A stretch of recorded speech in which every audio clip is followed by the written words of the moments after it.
What's going on? Welcome back to another one of episodes of our shows. It's Rye Guy in the Mix and Mando. hey, You hey. see our information. We've set up our shop just a little bit better, so you can see a little bit more about information from us if you want more up-to-date information as we post new videos. Obviously, we have a very special guest today. If you want to sort of tell us a little bit about him, and then we'll pull him up on the screen. Does that sound good? Most definitely, All right. we got a treat for y'all. We got the CASA, the Civilian Aid Secretary of the Army. I want to say his name, but I'd rather him introduce because it is a treat to have him here in our wonderful studio. We're going to ask him some great questions, interview him about his experiences in life and in the Army. Other than that, let's get to it. All right. All right. All right, Rye Guy and Mando. All right. Glad to be with you all. This is the Rye Guy and Mando show. So, this is... I'm Craig Wilhelm. I'm Oregon Civilian Aide to the Secretary of the Army. And happy to be here today. Well, we're happy to have you, I'll tell you that much. So let's just get straight to it. We have a lot of great questions for you today. What is your name? Done that. Tell us a little bit about yourself. Well, I was an Army officer for 14 years, so soldier for life. Hey. And continue my Army efforts as your Oregon Civilian Aide to the Secretary of the Army. And so I am here to represent the Secretary of the Army for all things Oregon. So I'm here with you all talking about recruiting, talking about why the Army is so important, why the Army is a great career choice for young adults these days and now and into the future. And it was certainly great for me. It really molded me as a young adult and really made me the person that I am today. Okay. And I'm just happy to talk all things Army. So with being the CASA, does that help, let's say, like a civilian population of Oregon residents? Or do you advise the Secretary of the Army for kind of their benefits, or how does that work? Absolutely, I think it's both. Okay. As a civilian aide, I think any time that I can talk the Army story and tell the great things that Army soldiers are doing day in and day out in our communities and abroad, that's the most important thing that we can do, is to let the public know that the Army isn't just over fighting wars. The Army is solving big issues. We are trying to find a vaccine for COVID-19. Yes. We're one of many that are working on the front lines to pass out PPE in communities at large. The Army is doing so many great things, and the public needs to know that. And I think the public does. I think the public feels safe when the Army comes to Yes. help support natural disasters, help support this COVID-19 thing.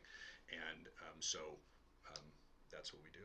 Okay, so let's dive in. This is the present, obviously. Let's dive into the past. Why did you join the Army? Well, I wanted to join the Army very early in my life. Believe it or not, at 13, I knew that I was going to join the Army. I wanted to go to West Point, but the big thing was the Army to me was something about service and sacrifice. And I had lived abroad in Saudi Arabia when I was a kid. My father worked over there, and so we moved around a lot. And I really felt like I loved our country, and it was a way for me to give back to our country, to serve in the military of some sort. And I was a big nerd when it came to planes and flying. Okay. I got the bug early at flying when I was boarding planes to go to Saudi Arabia, and I wanted to be an Army aviator. Didn't want to be in Air Force. I wanted to fly helicopters. Didn't want to fly in the Navy. No offense to those service branches, but I wanted to be an Army aviator, and luckily my dreams came true. Okay, so that leads me to my next question. What was your job, or MOS as we say, in the Army? So I was an Army officer, and I flew CH-47 helicopters as a pilot, so 15 Alpha. Okay, so for the viewers that don't know what a CH-47 is, what would that be? Well, CH-47 is the fastest and the largest helicopter in the Army inventory. The best. It is the best, in my opinion. No offense to those that fly Blackhawks or Apaches. They helped me out as well when we were in the fight together. But I would tell you that the Chinook is the two-rotored helicopter by Boeing Helicopters, and we are troop transport and go in to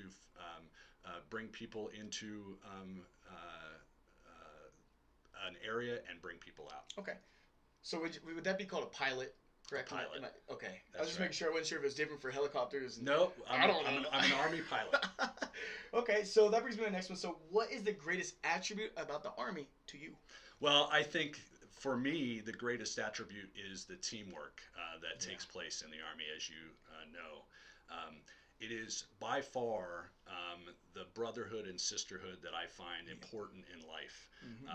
When I joined the military through West Point, and then when I went to officer basic course and started my Army career, the friendships that I made because of the hard work and professionalism that we all had together in sometimes adverse situations.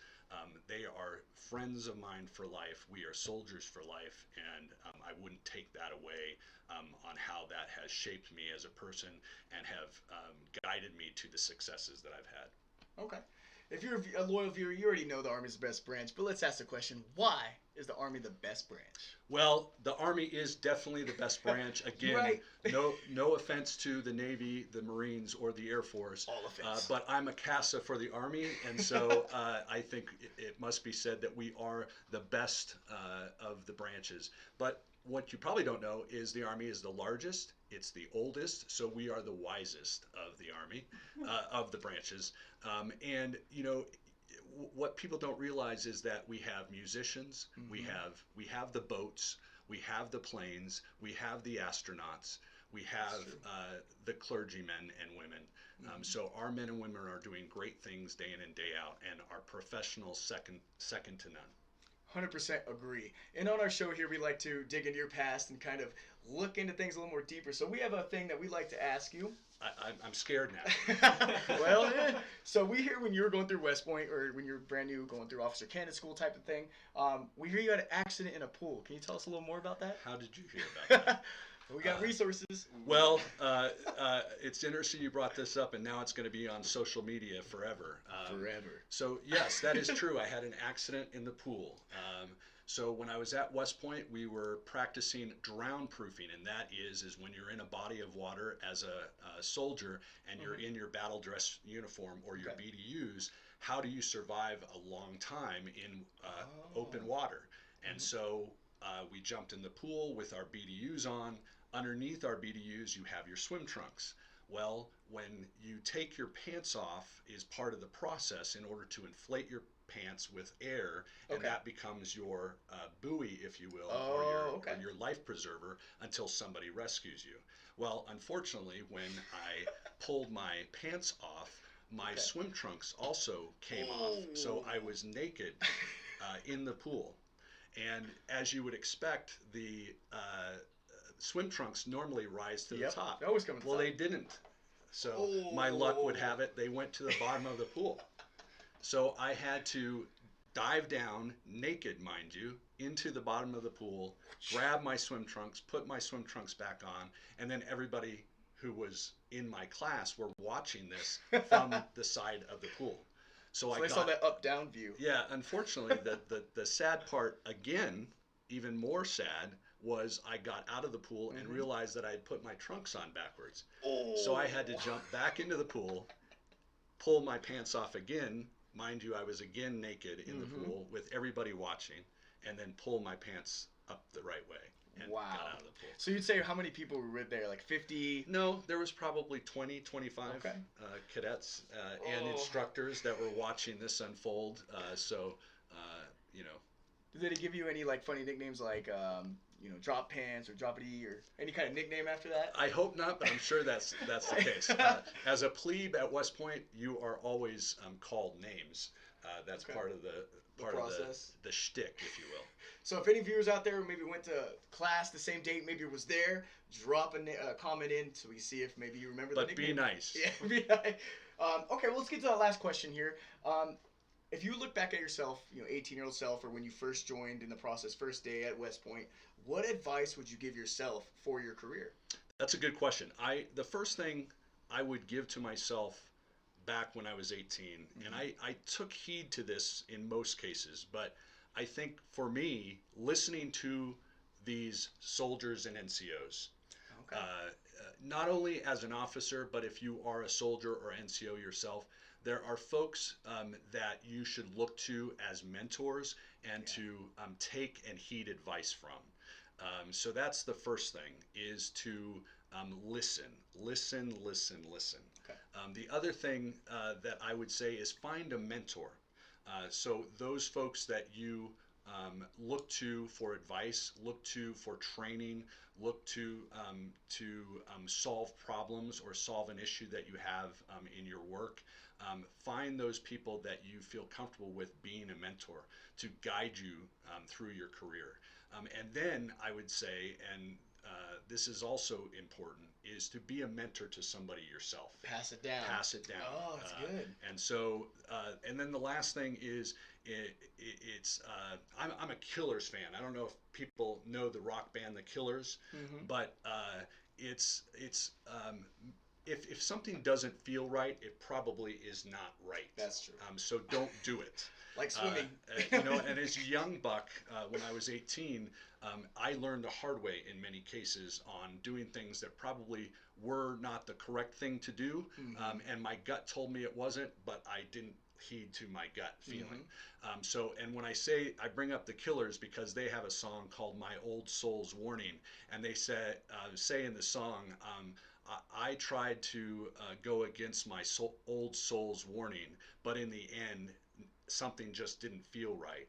Wow. And I think that's really testament to my advice to myself at 18 again, was to heed that advice. Is if it doesn't feel right, don't do it. Well, that's some actually good advice. I know a lot of us younger, male or female, does not matter, have made some questionable decisions in our past. But that's kind of all my questions. I want to thank you for coming on the show. I do want to say before you thank me, is if you haven't heard the Killers, you need to hear the Killers. It's one of my favorite bands. Promote the Killers. But no, on all serious note here, I know we have some fun on the show. I do appreciate coming to the office. I appreciate you too. Do you? Do you really? I do. Well, as recruiters, you have a job to engage true. The public. And I think you do yeoman's work to get our great young leaders to come and join the Army and pass it down to next generation of leaders. These young folks that are joining the Army today are the most professional, the most smart and intelligent young adults I have seen in my entire lifetime. So wow. The Army is in great hands with these future soldiers. But I will tell you, your work as a recruiter is so important to make sure that these young adults understand that the Army is a viable career path. There is over 150, I think, careers that match these young adults' skill sets, and it is an incredible, diverse institution that I feel people would just enjoy, and the brotherhood and the sisterhood and the friendships that you will develop through your Army career, whether it's 5 years, whether it's 10 years, whether it's a full 30 years. I stayed in for 13 and a half, but we all become soldiers for life, and I think you guys are doing incredible work, so thank you. No, well, I mean, thank you. I don't even know how to react to that, but it was such great wisdom, and you're definitely right with the career pass, and a lot of people look at this and, well, maybe it's a plan B, and it's really not. I mean, it's really not a plan really B. Not. It was my plan A. I didn't have a plan B if I wasn't able to go into the Army. Oh, wow. Yeah. I mean, I think it's pretty incredible just to be able to come off the streets, do nothing, and just go straight into school and being a pilot, not even on your dime. Yeah. It's an amazing thing. I've got to tell you, many of my Army friends, to this day, we continue to keep in touch. Wow. I graduated from West Point almost 30 years ago. Many of my West Point classmates and I talk once a week. I just had a call with one the other day.